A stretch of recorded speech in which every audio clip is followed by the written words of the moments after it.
So now, Julia, we're going to talk about the modeling industry. What is the main way to get into the modeling industry? When I was younger, I remember trying out for, I guess you could say a model call out. I guess that's the word for it. It was a model call out that I wanted to do. And I tried out for it. I got through the first round, I believe. And then after the first round, go to the second round and you get with a mentor. And I was with her for like a few months, almost a year. It was kind of when I was like younger. So it was kind of like, technically it was a year, but it was like a few months in between there. And we went to Florida. Yeah, we went to Florida and it was like this big competition to see like, does anybody want to sign you? So I would say like any model call outs that you see in your city, in your country, go to them. I think another thing you could do is approach smaller designers. So like for me, I am a designer. I don't own my own brand, but I am a designer. So you could approach smaller brands and you can ask them, hey, can I model for you? Or hey, do you need any modeling done? I know when you first start out, you probably have to do it for free. Sorry. Just to get yourself out there. But like smaller brands are it. And then you can also build a brand that way. Social media, you can do that. But I think really connecting with smaller brands, not only are you working in your field, getting out there, but you're also building those relationships because when they blow up, they will want you because you was there from when back in the beginning. Why would someone choose to be a model? I don't know. I think maybe they think I'm really pretty, so why not just make money with my face? If they really like being the center of attention, if they really like walking down the runway, if they really like taking pictures, if they're really good at taking pictures, I think so. I think it's just maybe just seeing people for who you are in a glamorous sense. How often do people choose to be models due to others pushing them to do so? I think very often, very often, because I think if a lot of people tell you to do it, at some point you think, well, maybe this is my calling, maybe I should do it. So you're gonna try it out, and if it fails, at least you tried it. If you don't, you're just gonna have everybody just pushing on you, until you actually do it.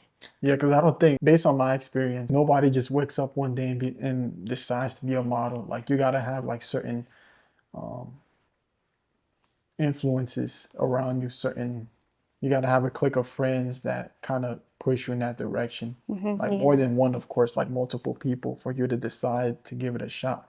But I don't think it's someone that would make that individualistic decision to just wake up one day and just choose to do so. So Yeah, I think the only time they do that is if it's like they watch a lot of media, like the Victoria's Secret fashion show. If you like, for me, I didn't discover that until 2016, but I know like a whole bunch of little girls used to watch that fashion show. So of course, when you see that fashion show, you're like, well, I want to be an angel. I want to be just like her. So unless like you see it in action, then maybe you don't randomly have that dream. but let's say you choose to be a model.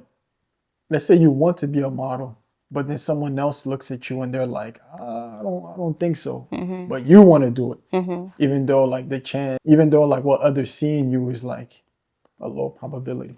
Like, what would you say to that? I would say like if you really want to do it, try it. Especially now because the fashion industry is very changing and growing. So it's no longer if you're tall and blonde. No, it's a lot of different markets out there. Because at the end of the day, fashion is a business, and you represent a consumer. Because at the end of the day, you are a consumer. There are other people like you. So if you were to model, you're not only doing it for yourself, you're only doing it like, hey, I'm modeling for us. And also like, if I can wear these jeans, you can wear these jeans. So buy these jeans. What are some pros about wanting to be a model? The money, the recognition, I hear the clothes. I don't know, I think you get free clothes. Yeah, the money, the recognition, clothes. Maybe like you get very dolled up often. Travel, you get to see the world, you get to see a lot of people, meet different designers. I think it's just like the glamorous life of fashion. It's kind of like the devil wears Prada. It's kind of like living like your devil wears Prada, Mahogany with, I think, Diana Ross. It's just living kind of like that lifestyle that you always dreamed for yourself. What are the cons about being a model? I don't know if it's still a thing, but you may have to worry about your weight.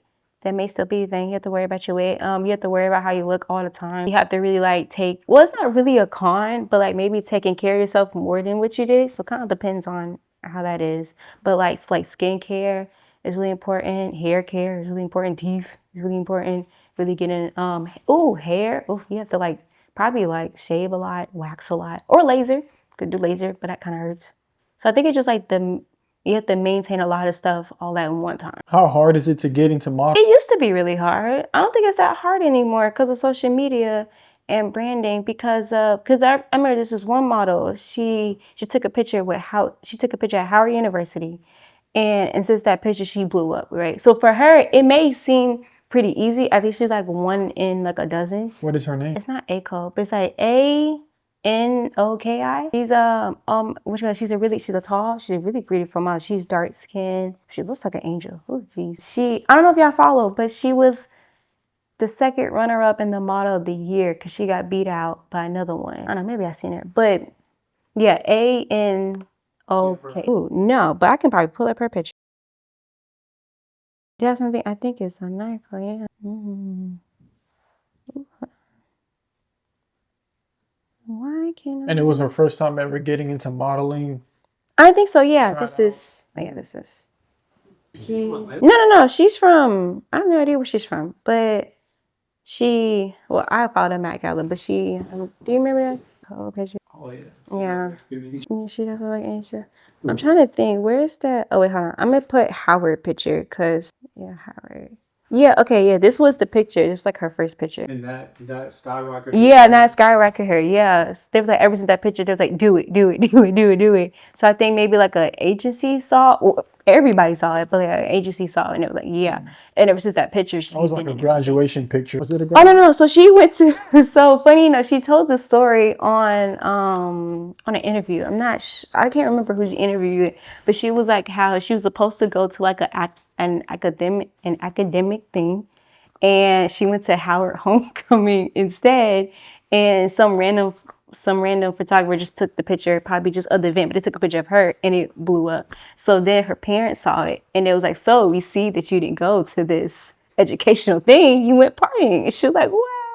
So then after that picture, she got like a whole bunch of people saying you should model, and I think like different agencies reached out to her. So I think like for her, she's probably like one in like a dozen that just skyrocket. But how hard it is for other people, I think it's like if you're not the stereotypical tall, if you're not tall, it's actually pretty hard to do it for sure. Because I know with designers, we still work on mannequins that are tall, right? A lot of our mannequins are taller than me for sure. So I think if you're not the traditional model, in a sense, it's pretty hard. But I think social media made it easier for sure. I think reaching out made it easier for sure. I'm sorry. Oh no, you're good. I just know for her it was just easy. What do models do for work? Ooh, that's a good question. I'm not sure.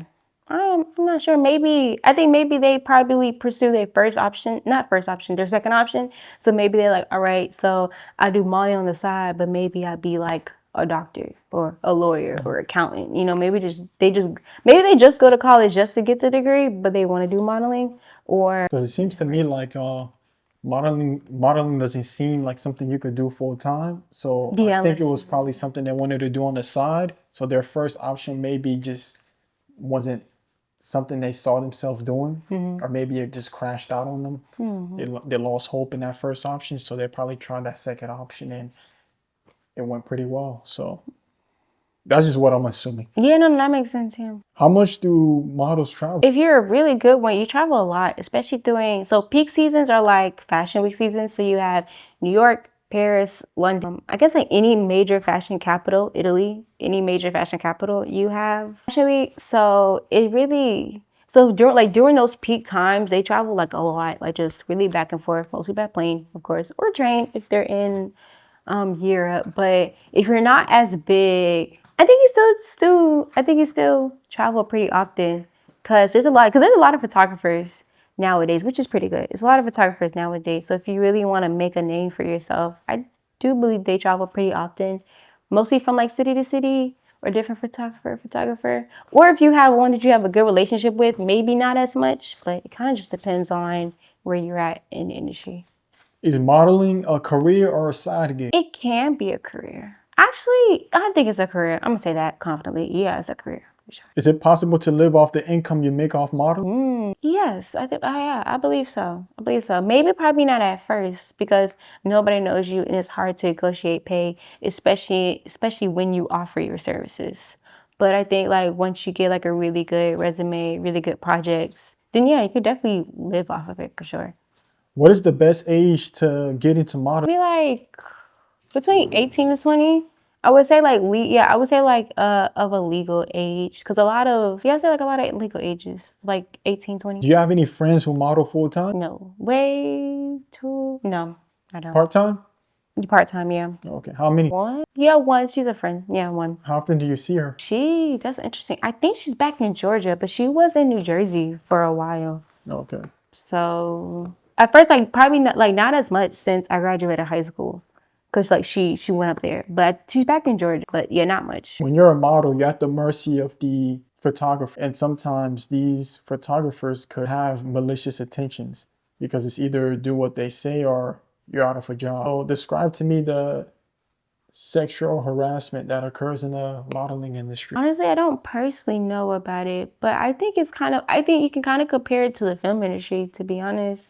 Because I think like a lot of what happens behind the scenes is a lot like the film industry. Probably Playboy. I think Playboy is a good example of what you can look towards. Because like, of course, Playboy was about like this free lifestyle, right? But behind closed doors, it wasn't all, cookies and cream. It wasn't all good.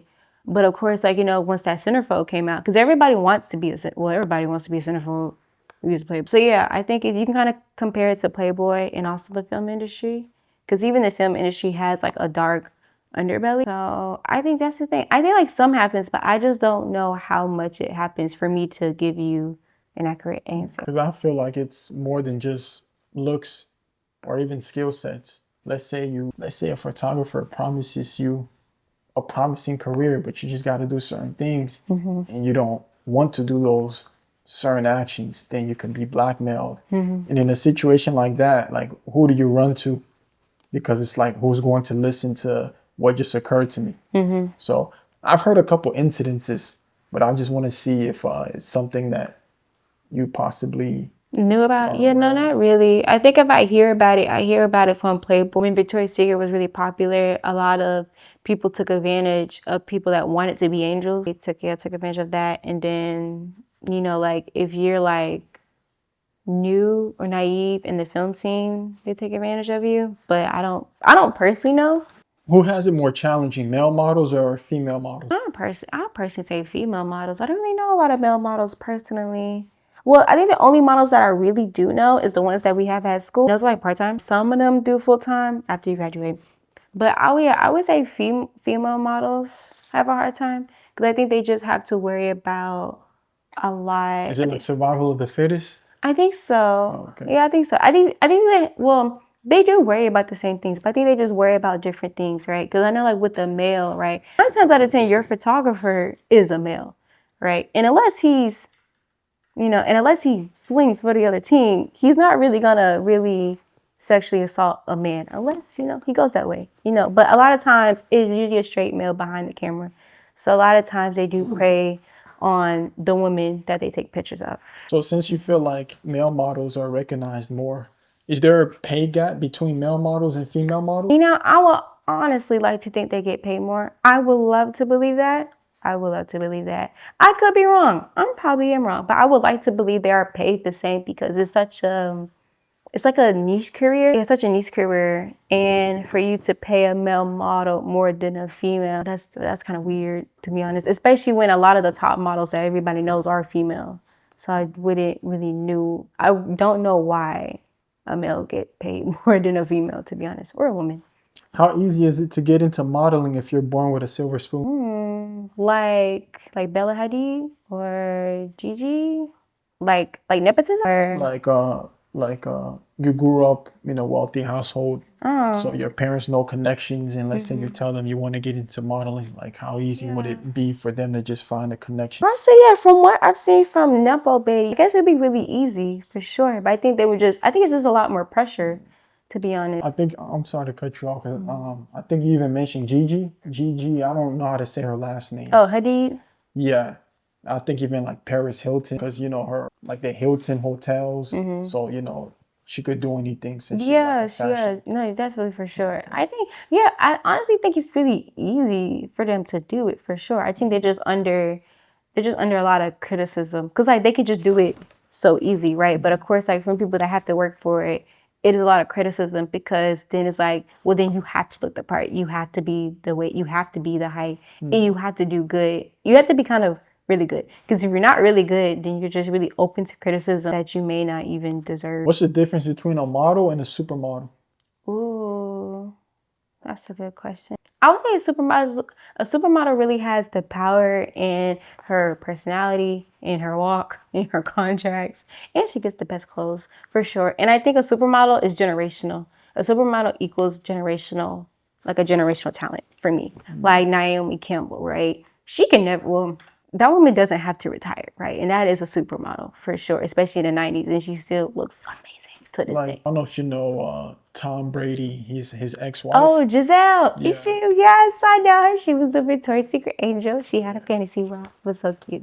So for you to get on that supermodel status, do you have to start from the bottom, like be a regular model and then just work your way up? Yeah, for sure. I think for sure. And I also think you do have to be special. I think that's what history has told us. Like, I think, yeah, history has told us that you really have to be special for you to be a supermodel. Or you just have to have a really good walk.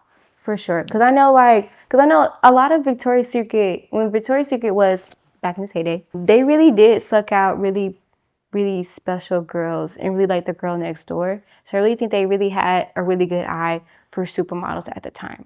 For sure. Because it was like Naomi did it, Giselle did it, Candace did it, Argiana Lima did it, Alessandra, she did it. So I think like for me, I think that's why I like Victoria's Secret so much is because for me, like I think if you start there, you're probably on your supermodel status for sure. But yeah, I think it just means generational. Like I feel like you're just a generational beauty, you're a generational talent, and you're probably just like you're kind of like a miracle worker in a sense for a lot of brands. So you just named some female models. So you mind naming some male models? Ooh. I only know there's one, maybe two. There's two. There's one, I know his face. I don't know his name because every time I see him, I'm like, he looks good. And then there's another male. Well, he has an Instagram account where he styles different shows. I don't know his name, but I really do. His Instagram account is really good. I guess you could say he's a model for sure. I think, well, I would call him a model. Let me say that. I would call him a model. Maybe some others wouldn't, but those are two male models that I see prevalent, but I don't know their names. So who in Hollywood do you feel like could go into male models? Because you gave a couple like female supermodel names. Oh, let me think. Hollywood. Oh, Timothy Chalamet for sure. He can do it. Yeah. What about like Leonardo DiCaprio? I think he could. Tom Cruise? He could. I think he could. Yeah, I think like for me, I'm thinking about like a really interesting face, right? When I think about models, I think about a really interesting face and I think about like kind of a chameleon in a sense where they can change their appearance and they look like a totally different person. Like, yeah, like, it's him. Like Timothy, he had long hair, right? Now he has short hair and a mustache. I think at some point he had long hair and a mustache. So I think each phase or each era in their life, they look like a different person. So for me, I love that. What about someone like Michael B. Jordan? Oh, he definitely could do it for sure. Oh, Coleman Domingo could do it. He kind of is a model already, but yeah, Coleman Domingo. What about the main actor from Snowfall? Damson Idris? I think he could do it. Yeah. Okay. Oh, RDJ. Yeah. Well, I personally like RDJ. I think he could do it. Johnny Depp. Well, he is kind of already like a perfume model. Johnny Depp could do a good job. Okay. How important is a jawline for male models? Oh, I don't think it's that important personally. No, I think it's kind of just maybe like aesthetic wise. Like I think if you have like a brand or aesthetic or like a customer market you want to appeal to, but personally I don't think it's that important. Because I did some research and I found out that it's like the main thing they look for. Like, in a male model? Yeah, like if they're recruiting, if an agency's recruiting, it's like if there's one thing they look out for, it's your jawline. And then it's like they'll check the list like everything else. But yeah. For me, I think it's shoulder thing. Because I know like for me with some stuff, having like really big sturdy shoulders is my thing. So yeah, I think for me, if I was looking for one, it would definitely be shoulders. Because I think some things you just need the shoulders for. You just need the shoulders for. So would you state that shoulders would be like level 1 important?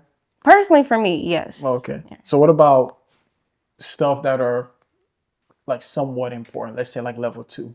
Level 2. But you didn't throw like the jawline for you? No, I don't personally think that matters. Well, no, I don't think that personally. I think the only time it matters is if they maybe don't have facial hair. I think that's probably the only time I may be a little picky about it. But no, I think what's the other thing important? I guess I think it all depends on like what I have created in that time, right? Because if I created some really long silhouettes, then I would want a tall person because I need the tall person to make sure it flows right. But if I'm doing, I could do shoes, right? If I'm doing shoes, I think I just need big feet, right? Because, for shoes. For me, I like bigger guys. So like for me, I'd probably be like, all right, let me try to find like a more muscular type of dude, I guess. But yeah, I've only dipped my toe in there. I think the one time I did have a male model, shoulders were the most important thing to me. Okay. And it may be height because I had like a really long jacket and then everything else kind of held out. Are there things modeling agencies look for in males that they don't really look for in females? Probably like abs or chest, like how well developed their chest is. Maybe necks. I feel like they would probably look for their necks for some reason. I see like how big, actually yes, how thin or wide their neck is. For some reason, I think that's what they look for. Let's say you have no neck. Well, that's an interesting market. What? If they tall, yeah, probably. Let's say you have the physical features, but you just don't have a neck. Interesting. You can still wear a shirt. I mean, as long as you can walk really well and you look good in it, that's what really matters. Because, no one's the perfect individual. So I'm pretty sure there's times it's just like this person meets all 5, but then it's just like, dang, he doesn't have a jawline. Or this person has nice hair, but dang, he's just missing a core. So I'm trying to see like, because we're not perfect, Yeah, to see what's in a way. I'm even trying to see if it's possible for you to meet like 2 things and then just miss everything else. Everything. I think it just all depends on who's picking them, to be honest. Because it's like, if somebody really likes you, they'd be like, well, you don't meet my criteria, but I like you. Right? Because I know for me, I love when models walk on beat. That's just, it does something. I love when a model walks on beat. So for me, if you can walk on beat, I kind of really don't care what you look like. You walk the way I want you to, right? But then the person next to me could be like, well, I want her to like have blue eyes. I'd be like, well, I mean, compromise. It's compromise. So because when you go to model agency, ideally there's not just one person there. Maybe I think like 2. So and those 2 people are different. One person can want one thing, one person can another thing. But at some point you will have to compromise because you can't have everything you want.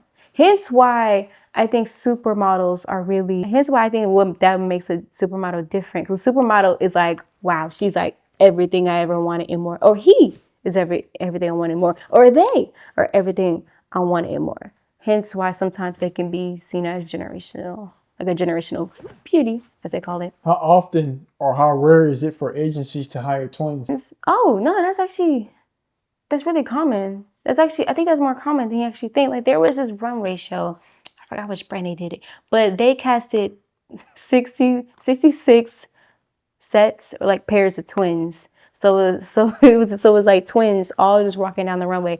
I think they either had the same outfit on or they had different outfits on. But I think it's actually a really common because I think it's really, I don't know if I want to call it like a bang for your buck, but I think like, to be honest, to have the same person, I think it would be really cool. And you can think of a lot of cool concepts with that, right? Because you can have like one on this side, one on that side, right? Or you could really do something that kind of shows like time or aging, have one look younger, have one look older, or have one go to journey, or, things really cool. If one needs a break, well, you have another one right here. So you kind of, and then I don't think you really need like AR technology that much, right? Because let's say one is sick. You got one right here. One broke a foot. Her foot's good.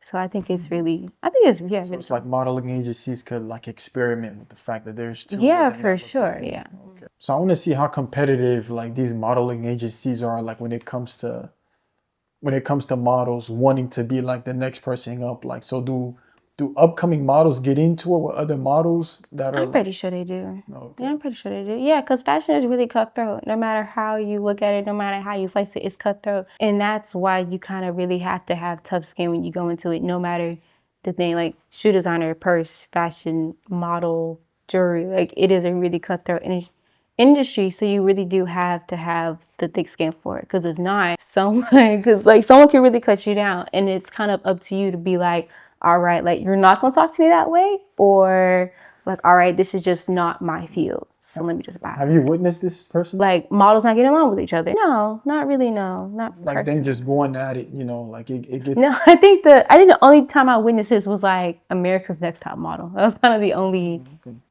So let's say you met everything that an agency is looking for, but you just didn't have the confidence. Like, how important is confidence when it comes to? Well, it's really important because the thing is, you're gonna have like 1,000 people looking at you, right? And if you don't want nobody looking at you, but then it's kind of hard for you to walk down the runway, right? Because everybody's looking at you. And it's really confidence because you have to sell it, right? Like I would sell it if I could, but you know, I'm not the vision they want to see. They want to see you. So yeah, so confidence is really important because you're selling a product at the end of the day, right? And it's like if you're not confident, if you don't feel comfortable, if you don't feel beautiful, then how can somebody else be like, oh yeah, I want to buy that? Like if you don't like your shoes, oh, why would somebody else buy the shoes? If you're not confident, they're gonna be like, well, then I don't want it. Like you really do have to make people believe in what you're selling.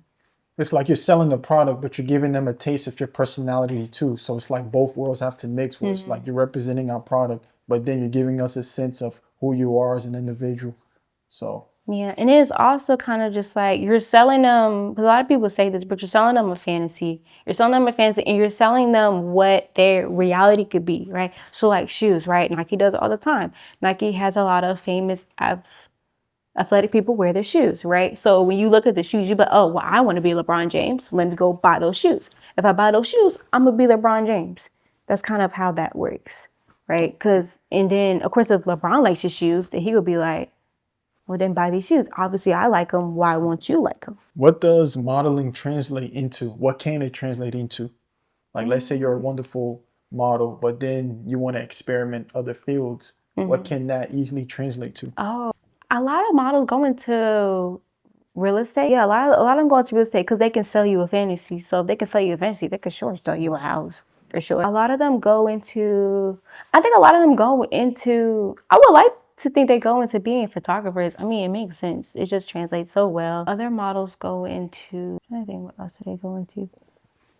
I had another thought. I can't think of it. What about the filming industry? Yeah. A lot of them do. Yeah, a lot of them do go. I think, yeah, some go into acting. That makes sense. Okay. That checks out. But those other fields would be more achievable as long as you're able to like portray something, like portray, like your ability to portray, present an idea. Yeah. Or But honestly, I think a lot of models go into real estate. Now that I think about it, because they can sell you a fantasy. it's just like you could be a good model, but then it's just like, let's say you don't have, The other skill set to do other things. I would say so. Like the picture's good, but let's say, you know, because it's not every picture that you look at and you'll be like, you know, this pic I could tell based on this model that could easily translate to other fields, if that makes sense. Yeah, that makes sense. Okay. I think so. Yeah, I mean that makes sense. I think it's kind of just finding what can you do? What's your other niche, right? I guess how detailed the photo is would determine like, okay, like I see enough in this individual for me to determine that, you know, they'll succeed in another field. So okay. You feel like I could potentially be a model? Yeah, you're tall enough for sure. Okay. Julia, thank you for this interview. You're so welcome.